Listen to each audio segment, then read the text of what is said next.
The sentence the courtroom on Zareth Prime was silent. No one spoke. No one moved. Princess Shira stood tall in the center. Her silver armor reflected the cold light above. She did not bow. She did not beg. Her golden eyes stared forward, unafraid. Around her, the elders of the High Council whispered. Their voices buzzed like angry insects.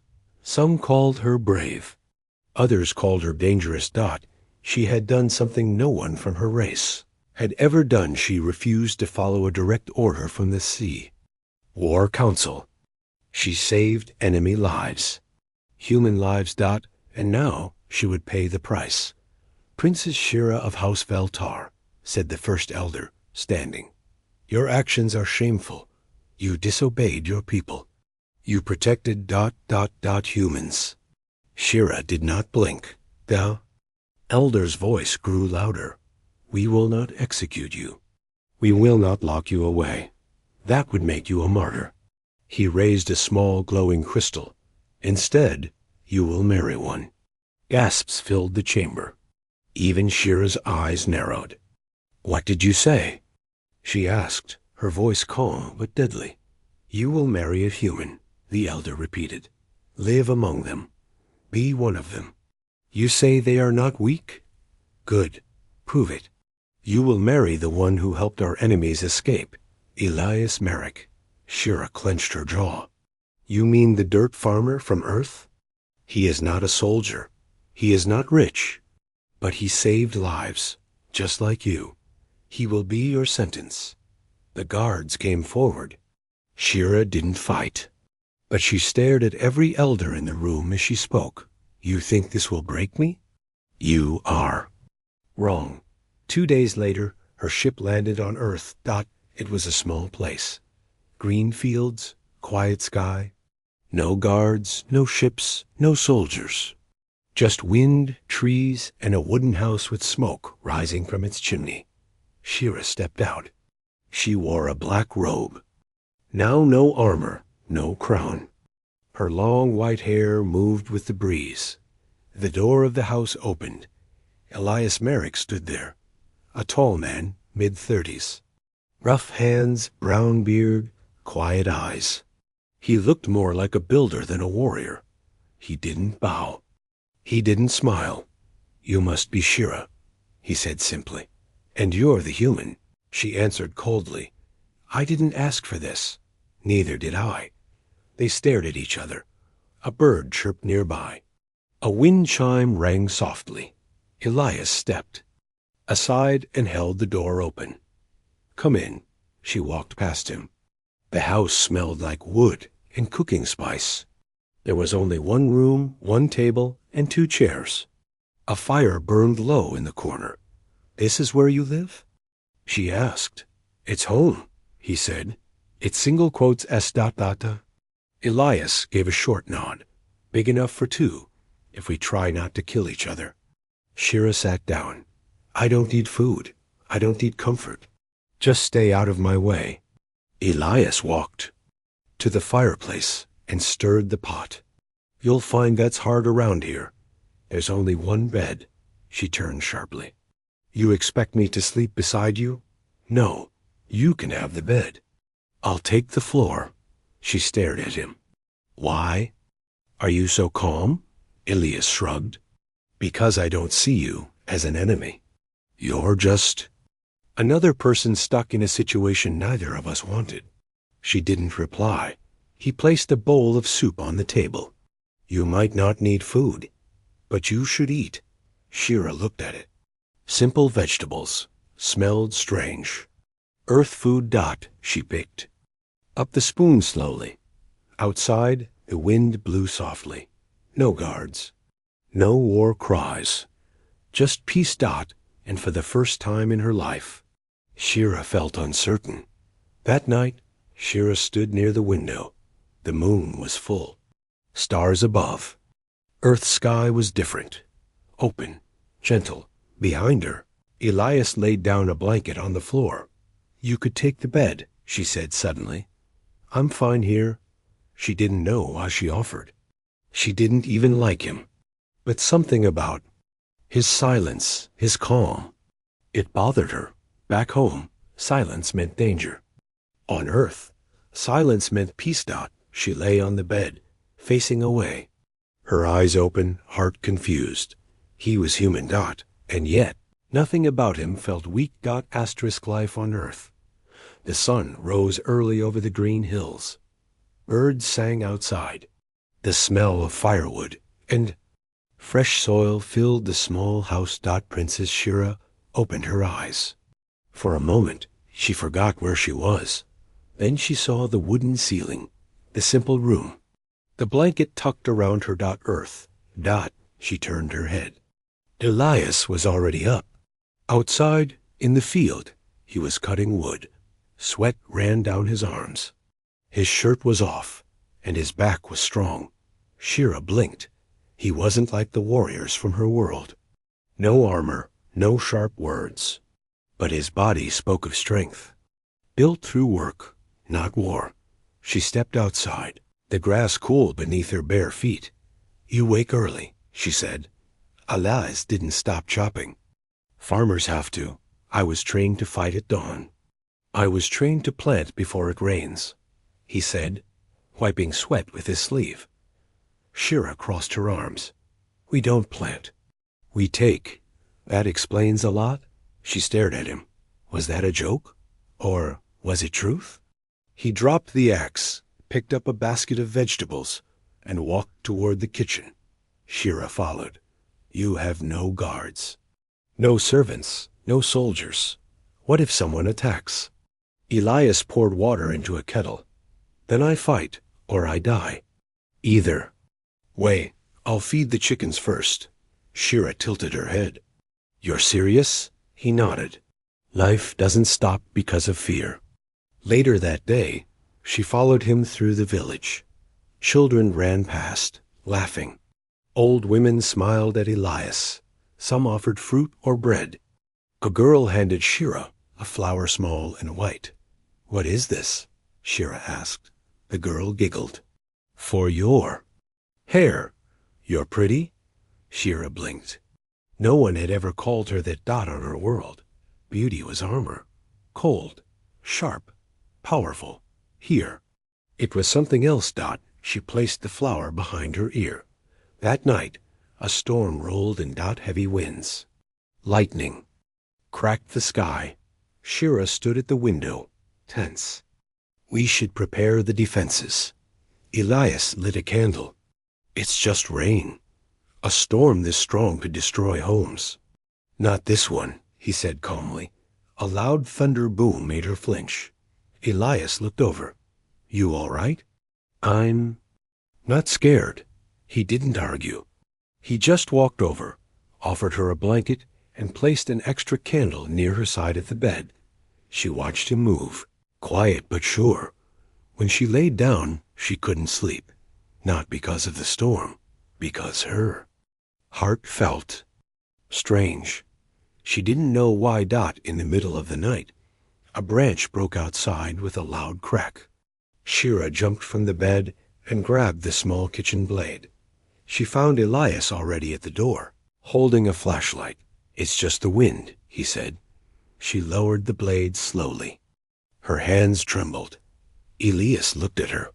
"You grew up around war, didn't you?" "I was born in it." He nodded. "You don't have to live in it anymore." She looked away. "You don't know my people." "I don't have to. I know you're here now." Before going back to sleep, Shira stood by the fire and whispered something in her language. A prayer, one she hadn't spoken in years. She didn't know if anyone heard it, but when she turned, Elias was still watching her. Not like a soldier watches an enemy, like a man who sees someone lost, and that frightened her more than war ever did. Asterisk. The first touch the next morning, the storm had passed. The sky was clear, but the air was cold and damp.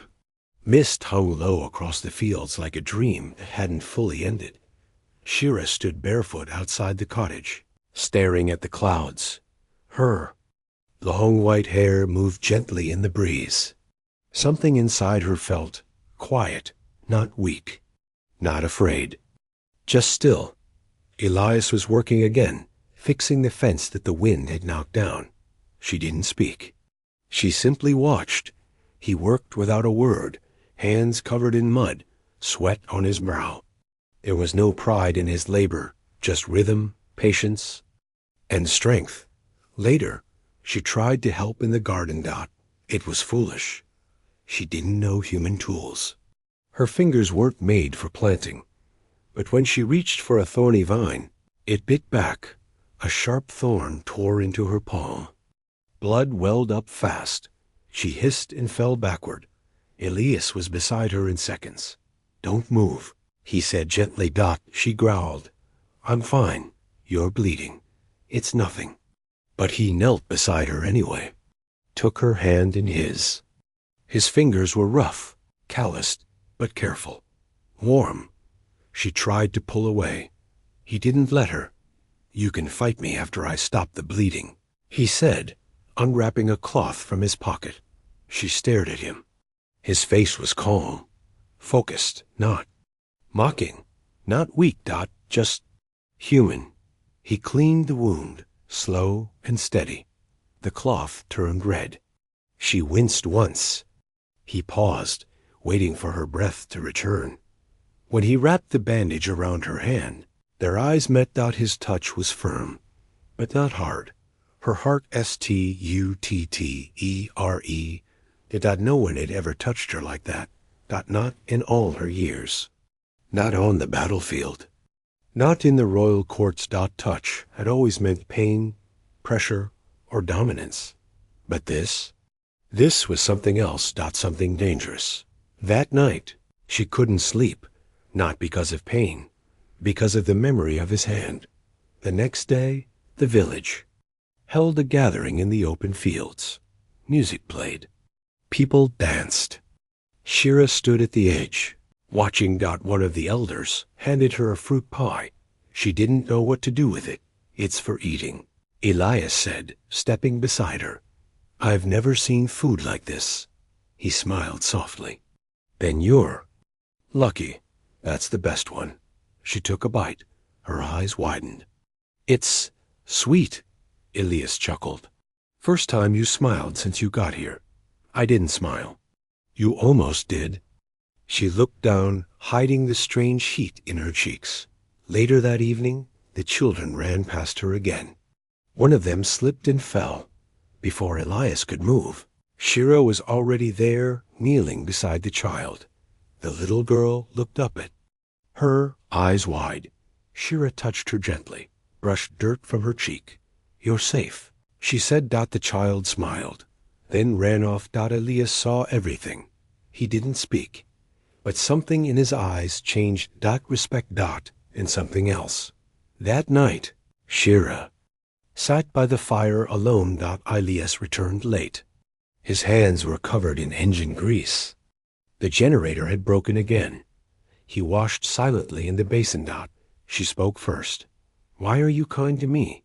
He looked over, drying his hands. "Because you deserve kindness. I was sent here as punishment, and I was dragged into this without a choice," he replied. "But we both wake up here every day, so maybe we make the best of it."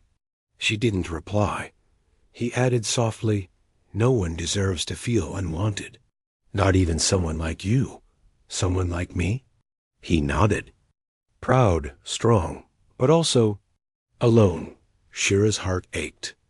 She didn't understand why, but the words stayed with her, even after the fire died, even after he fell. Asleep on the floor beside her, she stayed awake for a long time, holding her bandaged hand, remembering his touch. Asterisk, the visitor. The wind shifted. That morning. It was sharp, cold, different. Shira felt it before she saw anything. The birds stopped singing. The animals hid. Even the ground seemed still. Then, the sound of engines. A ship. She stepped out of the cottage. Over the hills, a silver military vessel descended from the clouds. It didn't look like a transport ship. It looked like war. Elias walked up beside her, wiping grease from his hands. "You? Expecting company?" he asked quietly. "No," she replied, voice flat, "but I know who it is." The ship landed hard, kicking up dust. A line of soldiers stepped out, first tall, armored, faceless. And then him, General Kareth Valtar, Shira's cousin. He was taller than her, broader, with golden eyes like fire and hair braided with silver rings. His armor shined like a king's. He smiled, but it wasn't kind.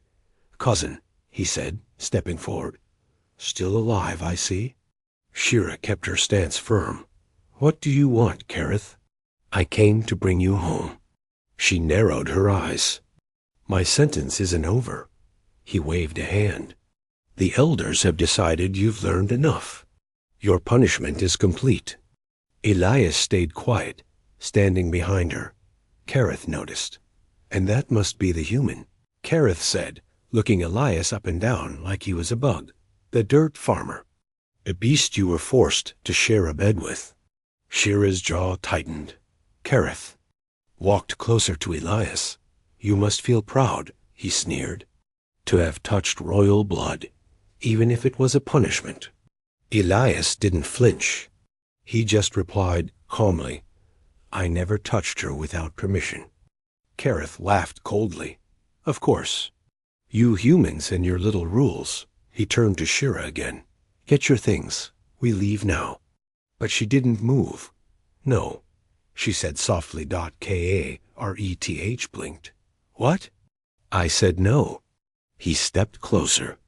"You dare refuse your family? Your people?" "I dared to save lives once," she said. "And you exiled me. You fell for human lies. I lived among them. I saw their truth." Kareth's face twisted. "You sound like one of them." "Maybe I am." Kareth's voice turned sharp. "You will come with me, or I'll take you by force." Elias moved forward. "Just a step. That's enough," he said. Kareth turned slowly. "Careful, human." Elias stood firm. She said no. A strange silence followed. Kareth drew his sword. Shira stepped between them. "Don't," she warned. Kareth pointed the blade past her, at Elias. "This animal thinks he can stand before me?" "He doesn't have to," Shira said. Her eyes glowed blue. Fire lit beneath her skin. She stepped forward, her voice now thunder. "I was sent here to be broken. Instead, I learned peace. I learned kindness. I learned what honor truly means." She looked back at Elias. "And I will not leave the only place that has ever felt like home." Kareth's face twisted in rage. His sword crackled with heat. He didn't strike. He saw it in her eyes. The warrior was still there. But now, she fought for something else, not something stronger, not without another word. Kareth turned and walked back to his ship, that the soldiers followed in seconds. The warship rose into the sky and vanished through the clouds. Shira stood still, breathing hard. Elias touched her shoulder gently. "You didn't have to do that," he said. She looked at him. "Yes, I did." That night, she didn't sit by the fire alone. She sat beside Elias, not as a guest, not as a prisoner, not as someone who chose to stay. Asterisk. The choice the next morning was too quiet. Ari woke early. Elias was already gone from his blanket on the floor. She stepped outside, heart uneasy. The wind smelled of smoke. Then she saw footprints in the dirt. Heavy, military boots. Leading into the forest. Something was wrong.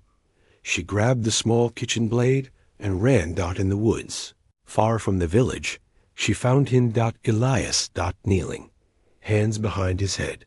Kareth stood over him. Sword drawn. Two alien soldiers held Elias in place. His shirt was torn. Blood ran down his face. Shira froze. "You said you were leaving," she said, stepping from the shadows. Kareth smiled darkly. "I did. But then I wondered why you chose him." She narrowed her eyes. "Let him go." "No," Kareth said, calmly. "He is the disease that poisoned your mind. Remove him, and the infection fades." Elias looked up at her. His voice was quiet. "Shira, don't do anything foolish." Kareth raised his sword, and in that moment, Shira moved. She didn't hesitate. She didn't think. She launched forward like a bolt of light, slamming into one of the soldiers, grabbing his blaster, and firing into the air. The other soldier aimed too. Slow. She hit him in the chest and knocked him cold. Kareth turned to her, blade flashing. She blocked it with the flat of the blaster, but the shock threw her to the ground. "You betray your blood?" Kareth shouted, standing over her. "I choose my heart." She spat. Elias rose slowly. Vice Tius clenched. "No weapons," Kareth laughed. "You'll die in seconds." "Maybe," Elias said, eyes blazing. "But I won't let you hurt her." He swung. The punch landed clean on Kareth's jaw. The general stumbled, surprised Dot, and he roared and struck back. The fight wasn't fair. One was a trained alien warrior, the other a human farmer. But Elias didn't back down. He was bleeding, bruised, struggling to breathe. Yet he rose again. And again. Every time Kareth knocked him down, Elias stood Dot, not because he could win, but because he refused to give up. Ira watched in silence, her heart a storm. She saw what her people never taught her true strength, not in killing, not in pride, but in protecting Dot and enduring. She stood, blood on her face, fire in her eyes. "I am Shira Veltar of the High Bloodline," she said, stepping between the men. "And I choose this man." Kareth lowered his blade slowly. "This is your final choice?" He asked coldly. "Yes, you will be exiled, stripped of your title, forgotten. I would rather be forgotten and free than honored and empty." Kareth stared at her Dot, then turned and walked away, this time for good. Shira dropped to her knees beside Elias. His face was bruised, his eyes swollen, but he smiled. "You okay?" He whispered. She nodded and took his hand. "You were supposed to be my punishment," she said softly. "And now?" he asked. Kissed his forehead gently. "Now, you're my reason." That night, she held him as he slept, not as a protector, not as a princess, but as a woman who had found something no empire could give her: love. Her salvation. The days after the fight passed quietly. No more ships came. No more threats. Just wind, sunlight, and the sound of life returning to normal. Elias healed slowly. His ribs were cracked, his face bruised, but he still smiled every morning and worked with one hand while the other held hers. Shira never left his side. She washed his wounds, cooked with him, laughed more than she ever had in her life. She even began to write her old name on the cottage door, only to stop halfway, because that name no longer felt like her. One morning, she stood barefoot in the garden. Her white hair was tied back, her old armor buried beneath a tree. In her hands, she held a flower, the same kind the little village girl had given her weeks ago. She planted it gently in the dirt, beside the others. Elias watched from the porch. "You're getting good at that," he said. "I was never trained for this," she replied, "but it suits you." She smiled. "Strange, isn't it? I used to destroy things. Now I grow them." He stepped down beside her, his limp barely noticeable now. "You always had that in you," he said. "You just needed to see it." The villagers began to visit more often. Children played outside the cottage, taught them how to braid vines like her people once did before the wars.